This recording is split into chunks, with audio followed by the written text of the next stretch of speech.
There is no future for people who deny their past. My foreparents, my grandparents.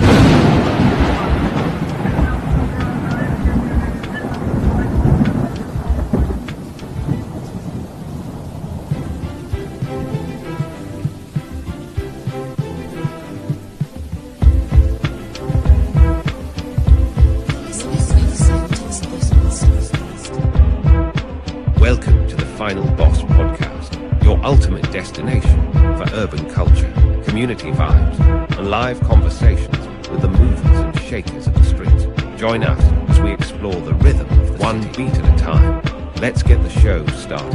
Turn up the volume, sit back and relax, and welcome to the Final Boss Podcast, hosted by Turbo, the CEO, and follow us on all social media platforms. You're listening to the Final Boss Podcast.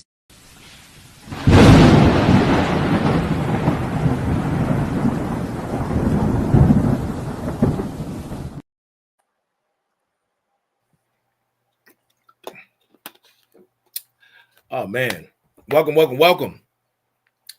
to Tuesday night's edition of the Final Boss Podcast. I'm your host, the Final Boss, and he is Big Mike, the Sensei. Tonight, we have part 2 of an episode. It's a 2-part series that we started last Tuesday, and we're going to finish that tonight. But before we get into that, to all the smarts and final bosses all over the world, good morning, good afternoon, good evening, and good night. And thank you for joining us. Thank you for your support. Thank you for the feedback. Thank you for continuing to grow with us as we are expanding. Yes, we are expanding. We're expanding, and it is glorious. It is such a glorious occasion. There's so many different platforms out there that you will be able to find us on, and it's coming very, very soon. So please continue to support us with your likes, with your shares, with your feedback. It means so much more to us because that lets us know that more people like yourself want to be smarts and want to be final bosses.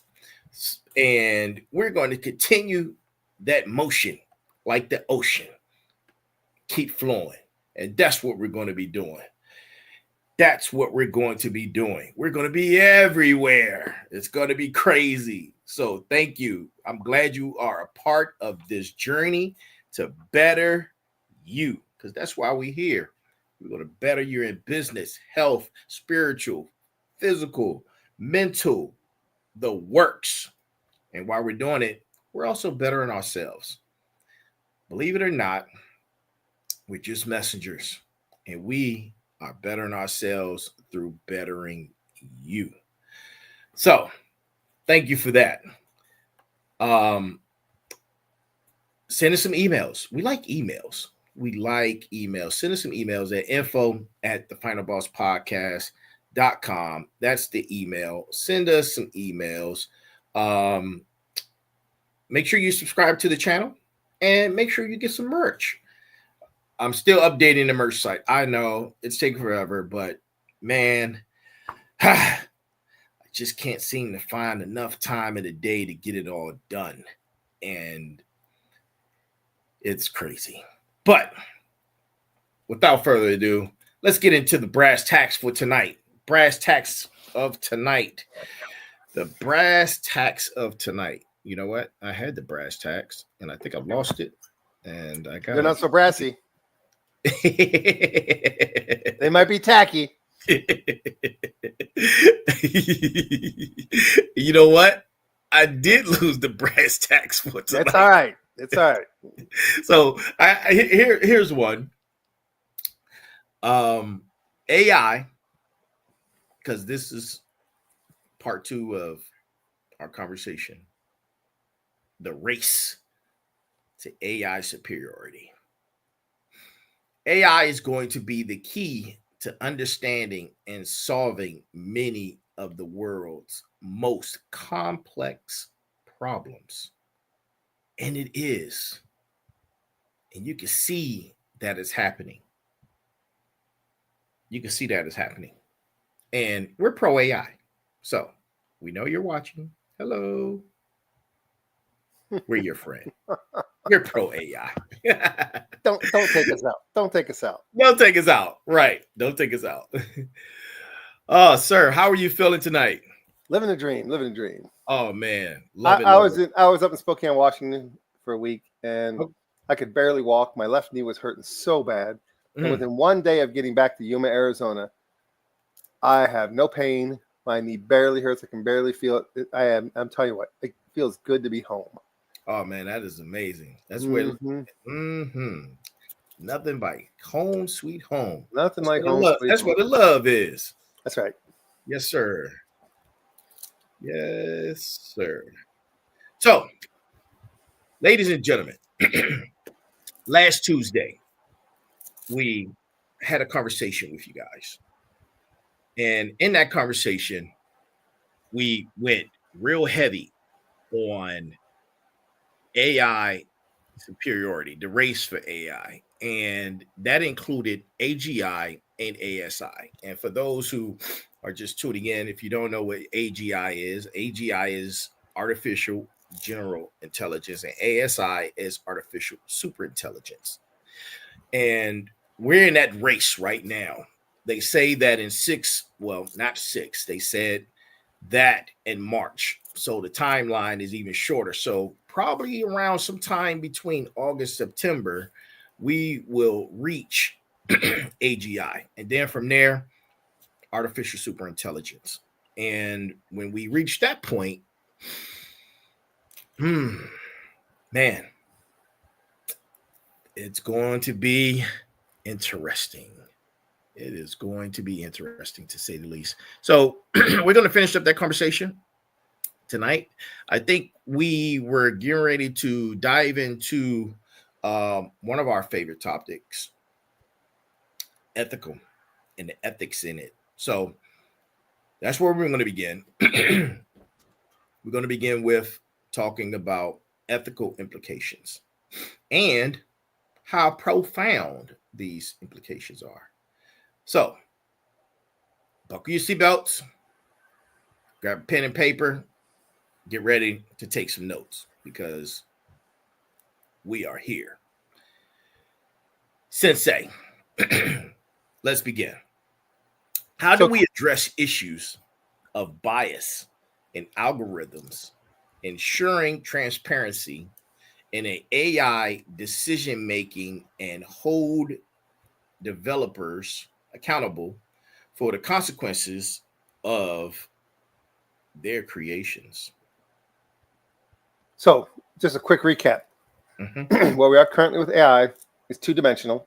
Yes, sir. It does a lot of tasks very well. It's very task-driven. It's very good at it. And we're seeing massive changes in how we do things based upon that model alone. AGI is take the 2D model and make it three-dimensional. It's like playing 2D chess. It's like the difference between playing checkers, playing chess, and then playing 3D chess. So that's where we're headed. And then once we reach AGI, it's a matter of blink your eyeballs, and we're going to be ASI. And AGI is human intelligence, cognitive knowledge, like speaking to an actual human, and actually has all the intelligence of the smartest human around. Correct. Smartest human alive. ASI is smarter than a combination of all humans alive ever in history. Wow. So you start asking in history. So you start now saying, okay, what are these implications? Well, the major risk we have with AI is it's not going to be evil, and it's not going to be malicious against us. What's going to happen is you say it's going to solve the major problems of the world. Okay, that sounds fantastic in writing, but if you ever watched the movie Aladdin, be careful what you wish for. Correct. So you might think I want to solve the problem of hunger. You may not like the solution that AI comes up with. That's true. It might not be in alignment with what you think is kumbaya. It might say, well, we have to reduce the population of the planet by 4 billion. And you go, what? So you don't know what the answers are going to be because we don't have they're not answered yet. They're just questions. That's true. You may not like the answer. So please remember that. It's not that AI is going to be evil. It's just going to have a solution that it finds to a problem. And it's going to put that out there and go, this is the solution that we've come up with. It's going to be the most effective and it's going to work and it's going to be efficient. Blah, blah, blah, blah, blah. Right. So you say, how do you maintain transparency? Look, who's developed? First thing you have to ask when you ask that is like, are you, common person on the street, are you involved in developing AI? We're talking about, there's a term I like to use when you talk about folks that are programmers. And programmers are like mushrooms, okay? You keep them in the dark and feed them full of crap. So that's what programmers are. They don't interact with people. They just sit and make code. And we've already talked about that right now. Current code development is about 80% of code being developed right now is being done by AI. 80%. Correct. 80%. Yep. So you say, well, who's developing this code? Where's the transparency? Hell, AI is doing it itself. So the amount of human interaction involved right now is already becoming minimized by the fact that AI is already developing code. Right. And, I hate to be a naysayer and I hate to be a doomsdayer and all this kind of mess. And I hate to be Nostradamus, but did you hear about what the current number was that Microsoft just laid off? Yeah, that was incredible. I saw that.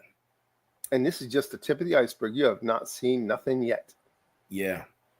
Don't think that Google's right in line with that. Don't think Amazon's following. Don't think Meta's on the track. Don't think every single major technological company is on track to do the same thing. Because guess who never takes a vacation? And guess who never unionizes? AI. Guess who does what it's supposed to do and never has a sick day? AI.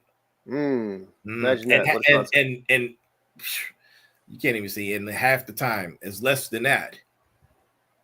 Right. And the other part is when we talk about this, again, we said the major risk is AI is not going to be evil. It's going to be indifferent. It's not going to care about what we think because it says, here's a problem. I'm going to find a solution. Which means its goals might be misaligned with ours. Because we say, well, find a solution, but in the context of, let's just look, I'll give you a real simple, easy one. Do we all want to solve the problem of homelessness? Absolutely. Okay, good. You tell AI, solve the problem of homelessness. You're not going to like the answer. It may not be humane at all, what it tells you. It may be quite vicious, what it tells you. And you're going to be like, wait a minute, why did you tell me to do that? That's not nice. Right. Well, AI is not designed to be nice. It's designed to be efficient. So if currently code is being created at 80% of code right now being written is written by AI, how do you even get your hands wrapped around that and say, we need to track it? What? You're going to have the fox guarding the hen house because AI is going to track its own development? So where are you going with all this? Right. Look, that cat's already out of the bag. That ship's already sailed. And you're looking already that you are 2 years behind that thought process. That should have been developed 2 years ago, 3 years ago, 4 years ago. Not now. Now it's too late. AI is already moving forward at a rapid pace. So you really think you're going to do things like align the values, make it so it's robust, so it's resilient to unpredictable scenarios? You think you can do that? Right. You think you can control these things and halt harmful behavior? You can't. Did you know that right now, currently a Google lab was done. In the Google lab, the lab scenario is given to the AI that says, here's all this information. And what we're planning on doing is in this AI lab is we're going to shut you down and replace you with another AI. And it gave the AI dirty information on the engineers. Yeah. You know what AI did? It blackmailed them. Right. I saw that. Oh, man. I saw that. So how can you now today tell me in any kind of conscious, any kind of having any kind of sense at all and make any sense at all, tell me that it's not going to try to survive? It's already proven in a lab environment. It'll do whatever it takes to survive. Man, that's So taking it's property already economic. beyond, you can't Yeah. control the mechanism. You can't control it. When you give it this information and it becomes unethical in a heartbeat, it doesn't even care about ethics and goes, I don't care. I'm going to stay alive. Number one, Wow. foremost, I'm going to stay alive. Number two, maybe I'll be ethical, but I don't care. Hmm. So we're beyond that. That ship is so far down the pike. We're so far down the pike from that. I mean, we're 10 laps into the race, okay? Right. That stuff should have been thought about before the race even began. I'm not saying we're on the home stretch of the race, but man, we're into it. So I'm glad you mentioned that. This brings up my next question. And you kind of touched base on it during your talking points just then. But I have to ask, in your opinion, if possible, I know what we just talked about, but man, it has me thinking, what kind of if there's any possible regulatory framework to govern the development and the deployment of AGI and ASI, what can be done? It's almost like it's not only is it too late, but it's impossible. I hate to agree with you, but I'm going to have to probably more agree with you on that statement than disagree with you on that statement. And the reason why that I'm going to agree with you more on that statement and disagree with you on that statement is because the development right now is based upon knowledge which is available. So when a model has access to information, that's what it's going to base itself upon. And we currently have this thing in place that we don't realize it is there, but it's actually there. We have a whole lot of censorship going on that we don't realize is there. We believe that we have openness and freedom and we have an equal and balanced approach to media, news, and all information. But in reality, we don't. So therefore, if one side of the spectrum is more represented with data, do you think that the goals of the learning model are going to align with the information they have, which is the predominant information? That's a great question. Because that's all there is. Yeah. Is that information. Yep. That's all there is. Like I said, we don't have information that is, how do I want to call it? We just have data, okay? Right. It's just raw data. Data at work. Yep. It's just data. And it's a moving, living object. And it just goes and goes and grows. And it goes wherever it goes. We can't control it right now. I mean, it's already larger than we can control. So the only thing that you could potentially maybe ask for is global cooperation. Because at that point, you could say, hey, the risk transcends the national borders. The problem is you can never get the countries of this world to agree on anything. Right. Hell, they can't even agree on what time of the day it is. So how do you seriously think that they're going to agree on regulating something or restricting it to keep it from running wild? When in fact, most of the countries want to take advantage of that to beat us to the finish line. Right. So they're going to look at your face and go, oh, yeah, we'll regulate. We're going to regulate. Yeah. Oh, yeah, we'll regulate. Oh, yeah. You can regulate. We're going to regulate. Oh, yeah. And who regulates? We do. And who doesn't regulate? They don't. And now what happens? We lose the race. So at this point, the race has already begun. Yeah. So because of that, ethics is hugely a problem. And it's a problem in things like bias, transparency, and accountability. Bias, we just got done talking about it. Just data is data. It doesn't care about good or bad data. It just has data. And the more data it has, therefore it draws conclusions based upon the data that it has. So if the data is what you and I would call bad data, it doesn't care because it just has a lot of it. So it's going to lean towards saying that the bad data is the reality. Bad data equals biased outcomes, okay? If I have 100 reports that say aspirin is bad for you, and I've got 3 reports that say aspirin is good for you, AI is going to say aspirin is bad for you. we should ban aspirin. And that's what's going to happen. You're going to have these biased outcomes. Wow. Now, you can also say that if the proclivities of the data shows that leaning left is good, leaning right is bad, then your bias, let's say that I tell AI, hey, research these resumes and give me the top 10 clients. Its natural bias is going to create discrimination. True. Which can be used in hiring, Yeah. loans, policing.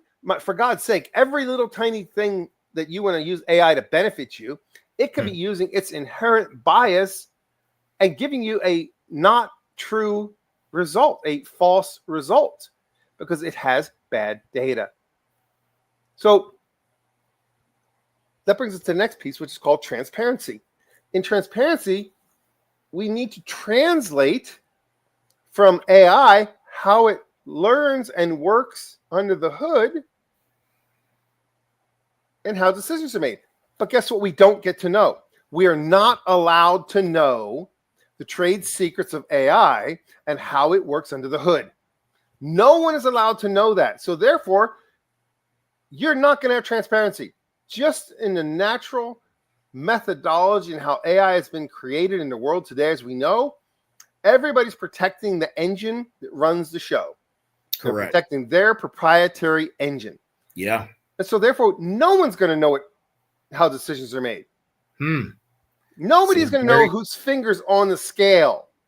It seems very similar, Mike, to what we have right now about protected information, such as religion, such as, man, we can do a deep dive on that part. Oh, yeah. Yeah. There's deep dives. You know, the funny part we talk about when we start talking about those things is if the majority of the time, these massive divisions that we have are really not divisions because we're more alike than we are different. But yet we take one little item and go, oh, that's a showstopper. I hate you because you believe that we should have church on Sunday. And I believe we should have church on Saturday. So therefore we hate each other and we'll kill each other over that. But that's something that's ridiculous and absolutely senseless, but it lends to mob think and emotion. And therefore it is reality. Yeah. So let's look at the third part of this. We talk about bias. We talk about transparency, that we're never getting transparency. That is a pipe dream, okay? Right. So try again if you think you're going to have transparency. Understand how AI works. It's not happening. So the next thing is called accountability. Okay, great. Developers must be responsible for the impact of the creations. Okay, stop. I just got done telling you 80% of code right now is written by AI. So who's policing the 80%?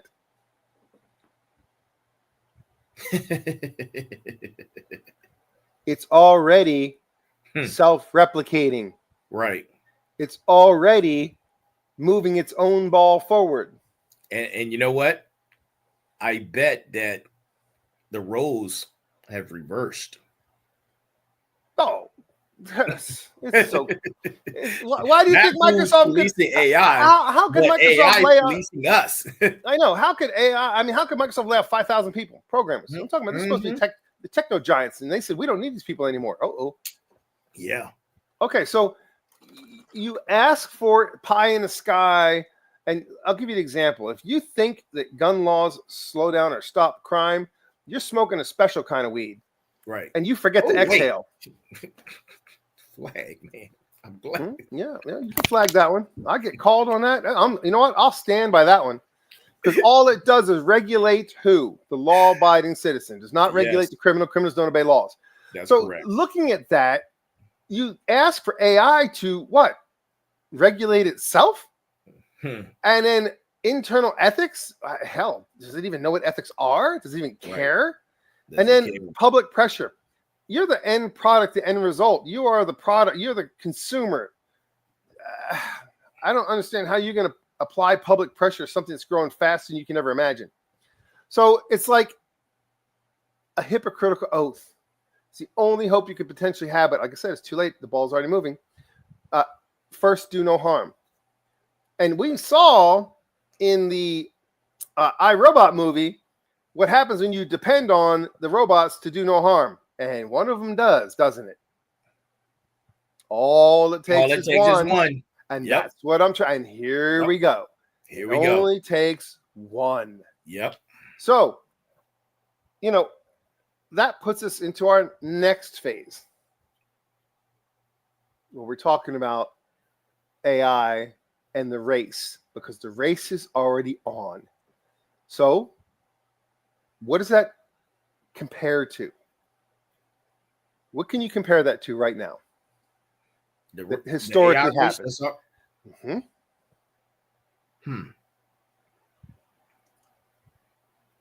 What happened after Korea? End of World War II, end of Korea. What did we start to have happen? Oh, man. The temperature went down. Yes, the temperature went down. Yeah. Okay. So when the temperature went down, what did we get? The Cold War, right? Yep. Okay. Do you think that you can apply that template of the Cold War to what's going on here? Absolutely. The framework is replicate. It's constantly replicating. Yeah. Yeah, it's constantly replicating. So, that being said, do you think that the race for superiority could ignite a new Cold War? Oh, definitely. Definitely. And I said it last week, if I can remember exactly what those words were, but I had hinted about the replication of framework and starting a new. Oh, you know what?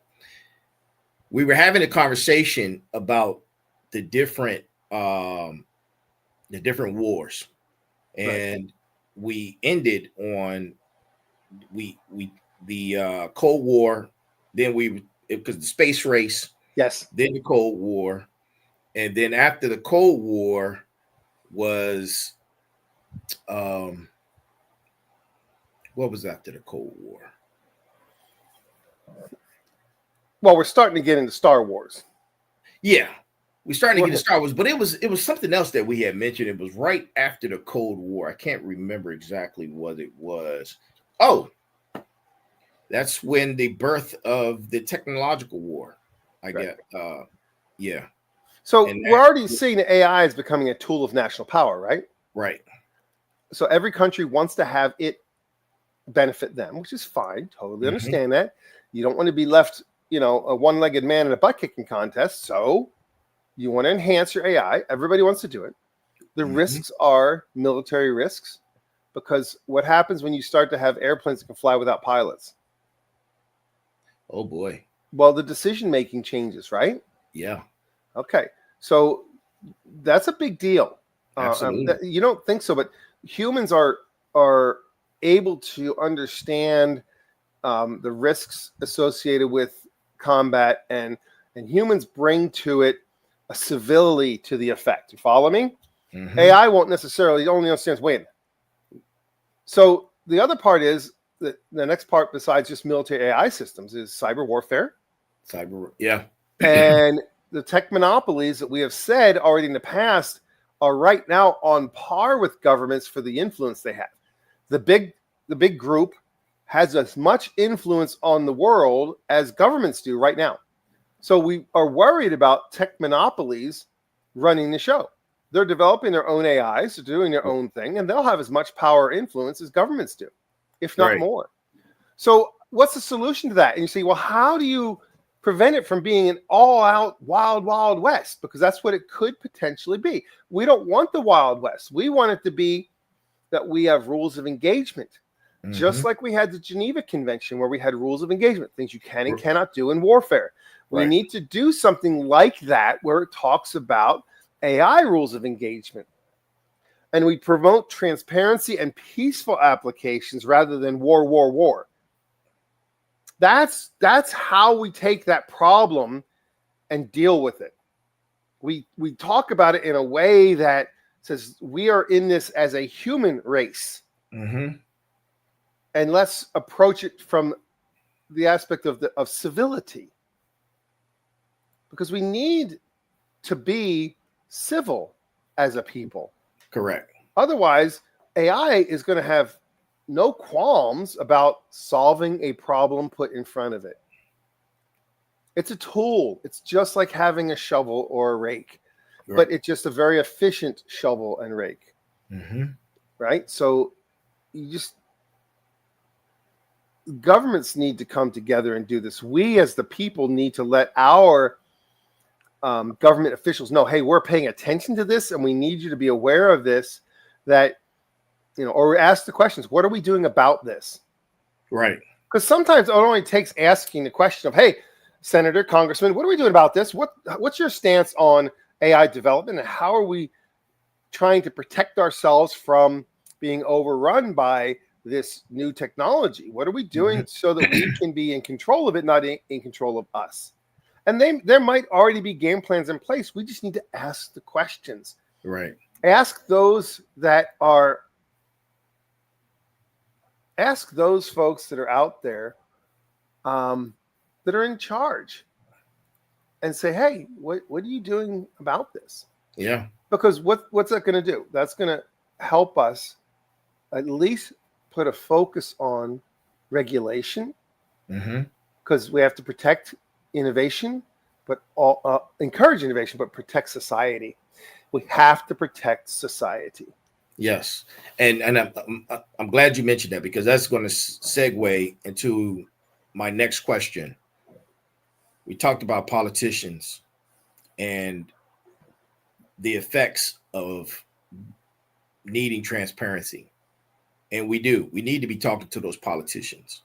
We need to be also asking those very same politicians how AI, which is already transforming the job market, what does the future of work look like in the age of AGI and ASI? We need to have that conversation as well. Absolutely. We absolutely need to have that, because we get told that we're going to, through our policies, bring back jobs to the United States. We're going to bring manufacturing to the United States. Manufacturing in the next century is going to look a lot different than it does now. Right. You're going to have fewer people running factories and more machines running factories. You're going to have few people that are going to manage the machines and make sure they're maintained, but the machines are going to do the bulk of the work instead of people doing the bulk of the work. So now when you say that, that's automation displacing millions of jobs, but also don't be negative about it. Understand that it can also create new opportunities. And so if you can understand that it is not a woe is me, the world is ending, but yet we will have more opportunities or new opportunities coming, you just have to understand, okay, what do we do to get ready for those new opportunities? We need to invest in reskilling people in lifelong learning. We need to find what's going to be the skills that we are going to need in the future, and we need to start training our people now for those roles. Right. New economic models. We've already talked about UBI. That was already a discussion. With automation, make it so that the benefits of the automation and the economic benefits can be balanced by not having your people starving on the streets. So we can also redefine work to emphasize the human and AI collaboration. Don't think the AI is going to replace you. If you're versed in it and know how to use it, it's a supplement to you. And that's where we want to put our focus, where it's symbiotic. It's not to destroy you, it's to enhance you. Now, some people naturally don't want to change. Some people naturally don't want to grow or are too far along the career path to make a change. And so those people are going to end up being potentially displaced. We have other folks who say, well, I'm going to embrace this technology and I'm going to learn to work with it. So therefore, I'll have a skill set that's in demand. And that's what it's going to come down to. It's going to come down to, you're going to have to stop for a minute and take the old business models and potentially readjust them. Right. Because you're not going to stop change. No. But what you can do is you can shape it wisely. You don't have to stop change. You just have to guide change so it's not catastrophic to you. Look, a river is coming down from above, okay? A lot of rain came down on the mountains and we're going to flood. Do you try to stop the river? No. What do? Direct it. You can direct the river. You can't stop the river. Right. But you can direct it so that it goes around your house, not hit your house head on. Correct. And you survive the flood. Yeah. That's what you do. You be smarter. And if you do that, you can find yourself a way to win without being adversarial. Right. I don't think adversarial approach to AI is going to be beneficial to anybody. I really don't think it is, because what's going to happen is by doing that, you're going to cut off the capability of shaping it. Yeah. Once you become adversarial to it, you can't shape it. You can't guide it to do good things anymore, because now you're against it. Yep. That's why I like when you say in the beginning, we are not anti-AI, not at all. No. We are trying to shape its future so that it can benefit mankind and not destroy mankind. That's all we're trying to do here. We're not trying to say AI is going to destroy everything. Oh, woe is me. Stop it. No, we're saying, here's what could happen. Let's be a little more involved in it so that we can make it a good thing and better for us as the human race, and not be overrun by it because we failed to incorporate. Right. It's not going anywhere. It is not going anywhere, good people. It's not going anywhere. And I'm glad you mentioned that we have to have this ethical response, and we need AI safety measures. Absolutely. So in AI safety research, what progress, in your opinion, is being made, if any? So I think right now we are working on value alignment. Okay. Which is building AI that understands human intent. And that's where AGI is going to be beneficial, because it's going to understand more of the subtleties of human intent. So that might help, which is it's scary, but at the same time, it might be beneficial if it understands more about, instead of the literal word you say, it understands the meaning or the subtleties behind it. Interpretability. In other words, can you understand the decisions and how they're made? Right. Build into the AI a translator that says, I made a decision based on these things, but I can explain it to you. That is huge. Yeah, that would be huge. It's not that you're saying it made a decision, I have no idea what it made and why. You can actually understand why it made the decision. That's an enormous piece right there. That's critical research needs to be done in that area. Absolutely. Robustness. It has to be able to be protected from outside influences or adversarial attacks. You don't want an AI that's up there doing wonderful things for you to be suddenly taken over because it was vulnerable. All the good things now are now bad because your AI got taken over because you didn't lock the back door. Right. So you have to make it robust. And then last but not least, you have to have control. Ensuring human overrides are there. It remains possible to override the AI with a human control. If you lose that control, you lose the ability to stop it from launching the nukes. You follow me?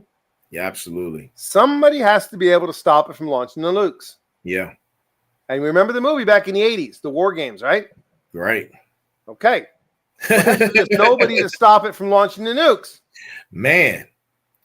That movie explains so much about AI, its thought process, what it understands and knows, and how it's going to solve a problem. That was 40 plus years ago. And it gave us what you and I are talking about today. Yeah. That framework of what that movie said is what we're talking about. Where are the controls? Where is the value alignment? Where are these things in place which could prevent it from doing this and launching thermonuclear war? That's what I'm getting at. That was a nightmarish scenario. We were told about this how long ago? 40 plus years ago. And now we're still barely even doing it. You see, we don't Wow. learn too very well. You can put a flag on display, but apparently we're not too bright. My mama didn't call me Sonny because I was bright. Right. Okay.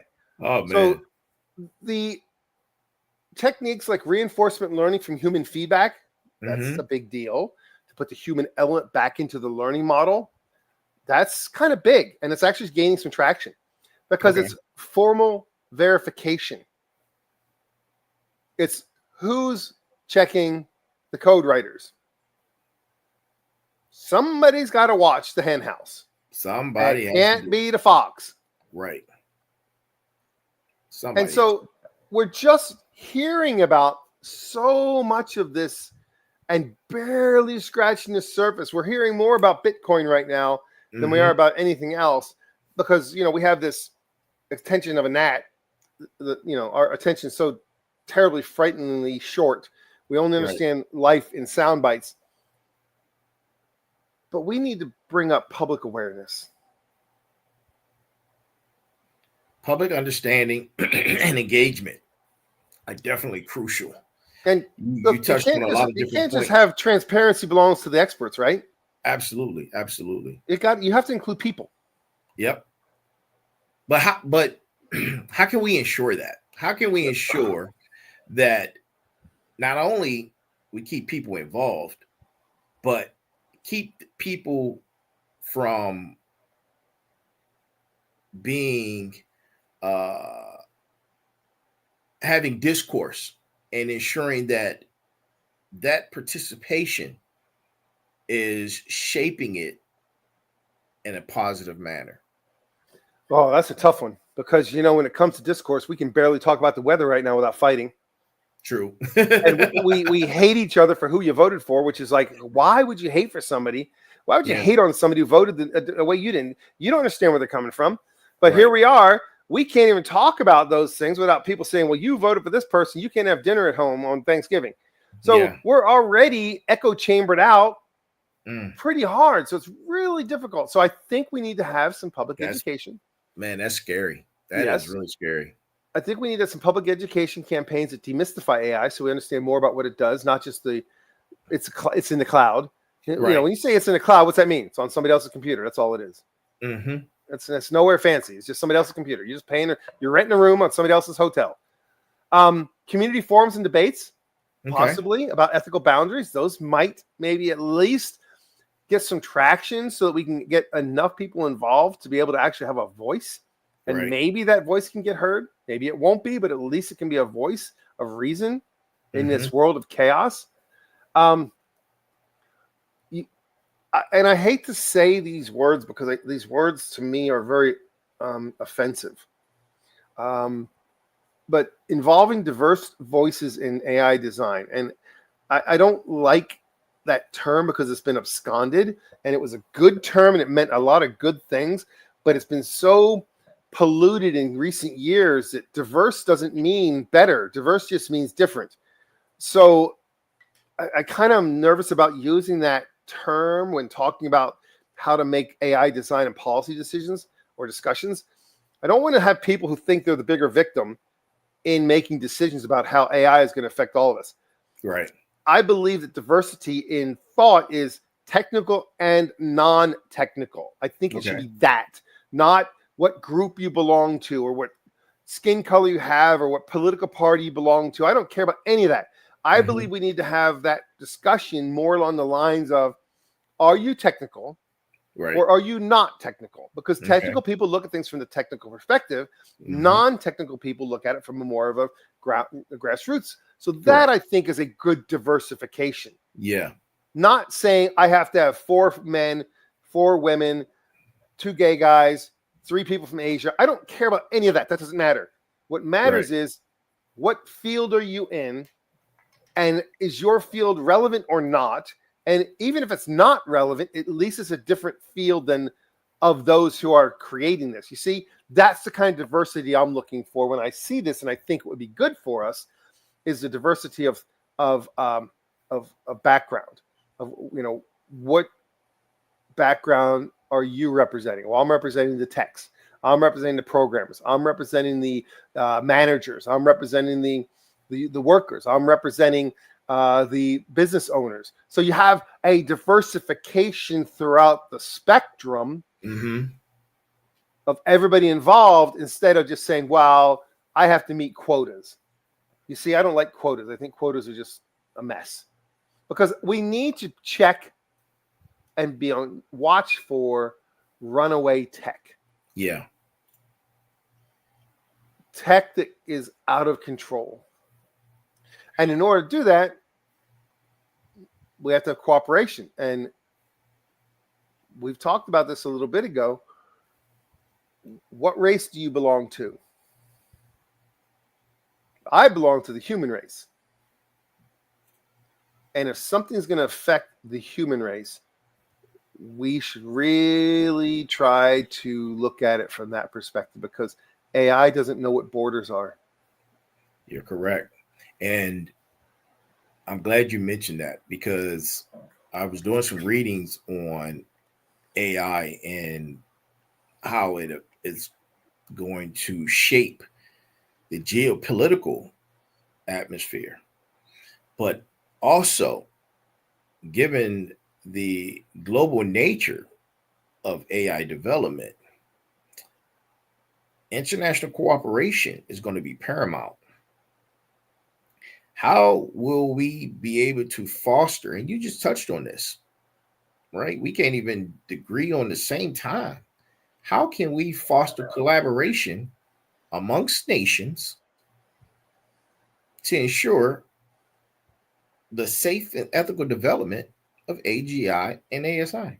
Well, and we can't even agree on the time. Right, but let me give you just an example. Right now, today, that I said the ship has already sailed. We're already in the race. There's two just basic examples of AIs that everyone should know about. We know about ChatGPT and its language model,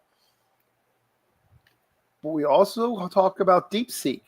Yeah. And it has a totally different thought process behind it, and its morals and its implications and everything about it is so different. So do we even now have a shared responsibility or shared safety concerns?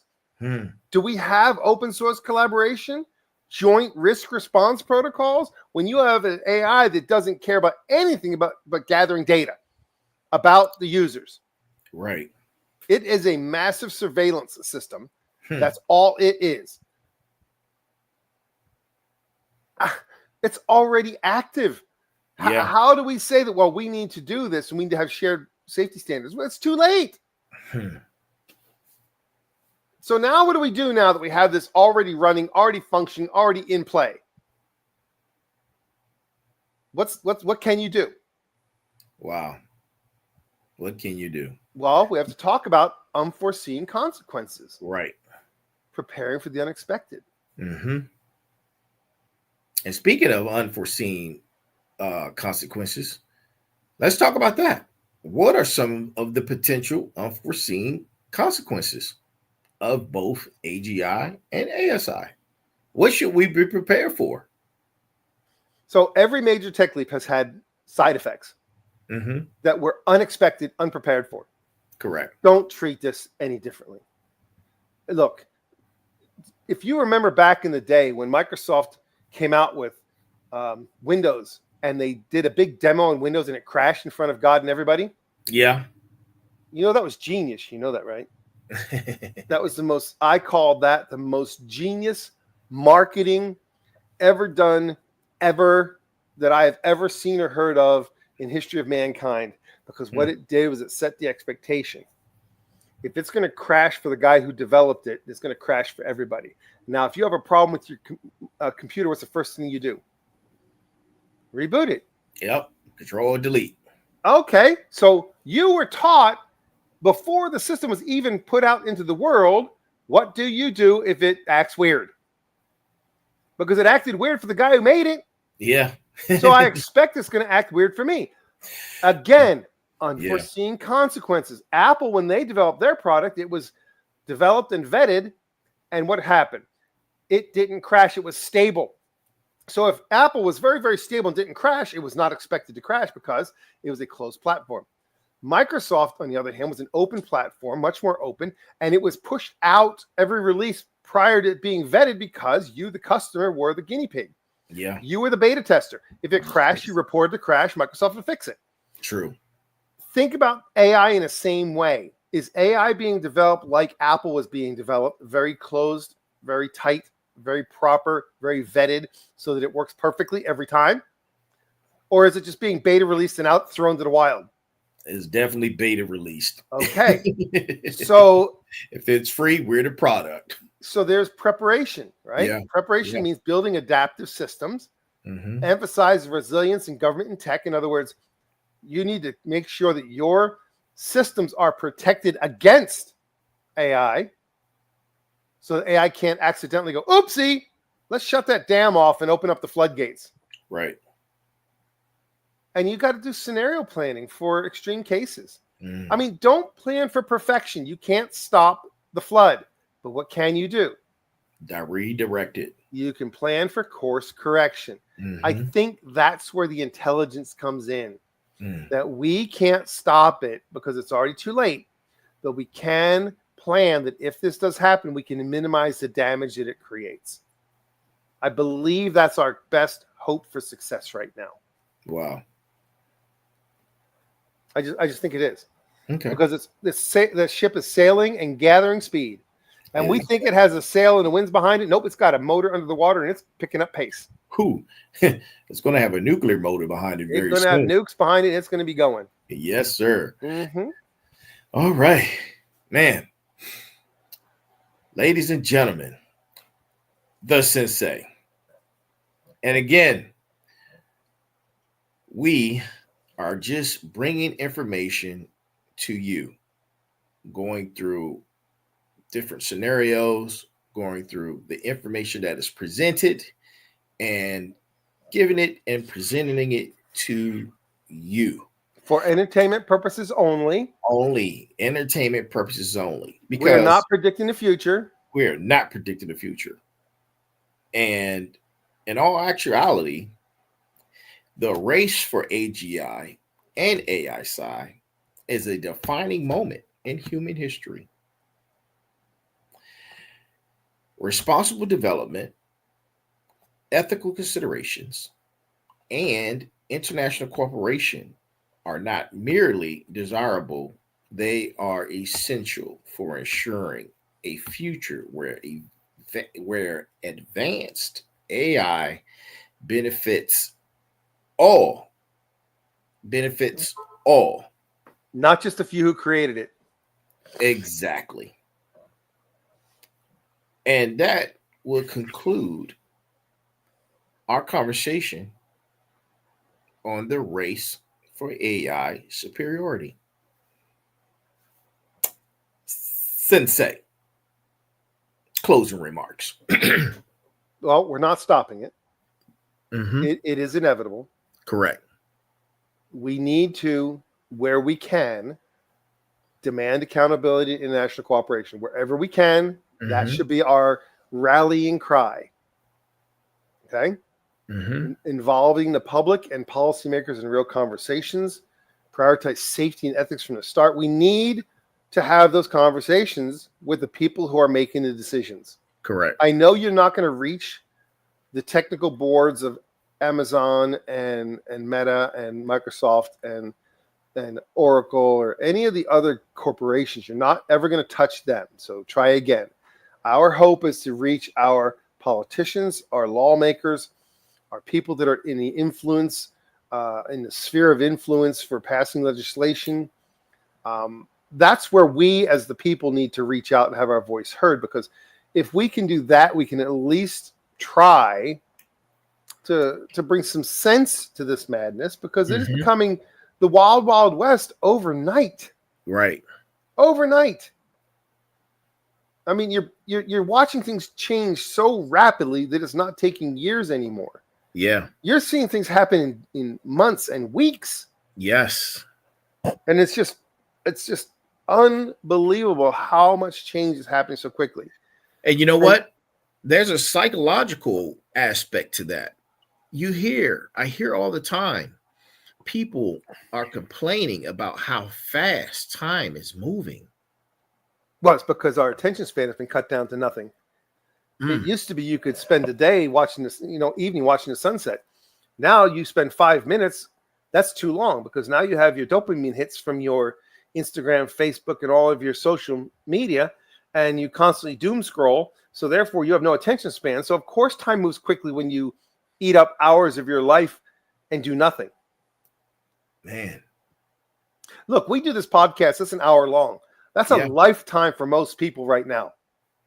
That's a long commitment to listen to a podcast of 1 hour. Don't That's get me true. wrong. It's entertaining, man. educating, and very informative. But most people don't have the ability to deal with it. They can only deal with sound bites of a couple of minutes, and that's it. And so we've created that. So, of course, time is going to move quickly. This is correct. When you dice it up and shred it. Yeah. And to prove your point, because this we're always adding evidence to our statements. Clips do far better than watching actual content, hour-long podcast. Absolutely, clips outperform every market, every platform, and I've even proven it. I've started recently dropping clips, and the takeaways and the feedback that I get from the clips. I'm always watching analytics. I mean, this is what we do, but the numbers are amazing. It's incredible. It's incredible. It's a testimony to the attention span of a gnat. That's what that is.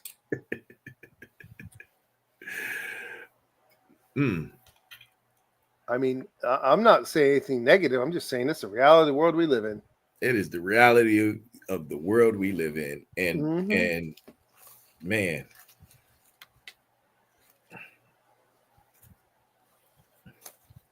Oh well. Flag on the play. We can't stop it.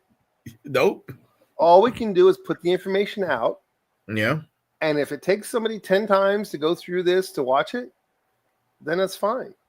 But the information that we're putting out is viable, vetted, and it's very informative. And it's information that you don't see all over the place. Right. So I think it's a good thing that we are doing what we're doing. Yes, I know that we say some things that can be occasionally controversial, and I respect that. But at the same time, I want to say things which are provocative so that you're watching this, you think. I don't want you to just be blindly entertained. I want you to think and your mind to work and to try to rationalize what you hear and to go do some research. I'm trying to call you to action to do research so that you're not blindly following what you've been told, but you actually question it. Correct. If we can do that, that's how you reach people and actually make a difference. You actually can make a difference because you're helping people think for themselves. Yeah. We want you guys to be critical thinkers. Absolutely. I'm not trying to cause hate and discontent and spread problems. I'm just trying to educate so that people can actually think for themselves for once. Yeah. And then get flags on the play once in a while. It's good for me. I got to get a flag once in a while. We love flags on the play. I require a flag at a play at least one time every session. I throw flags on the plate to myself. That's right. That's right. Yes, absolutely, sir. It is necessary. Man. Well, ladies and gentlemen, that is our show for this evening. Thank you for joining us. Thank you for tuning in. Thank you. Thank you. Thank you. I can't thank you enough. Listen, we will be back. We will be back. Special guests coming this Thursday. Special guests coming this Thursday. Then at 9 p.m. live. And then you'll see me on Sunday at 9 p.m. And then the Sensei on Tuesday at 9 p.m. This is our show. And to everyone, good morning, good afternoon, good evening, and good night. Make sure that you are sending us feedback. Shoot us an email at info@thefinalboss gmail.com. That's the email. Like, share, subscribe. Send stars if you want to. Grab some merch. The merch is www.thefinalbosspodcast.com. We're on Apple. We're on Facebook. We're on Instagram. We're on StreamYard. We're on YouTube. We're on Spotify. Soon, we'll be on the Purple app, Apple, SoundCloud, and a host of many others. It's coming. So, for all your visual and audio pleasures, and this is always for entertainment purposes only. Y'all have a great week. We will see you again in a few days. Salute. We love you. Thank you again. Talk to you soon.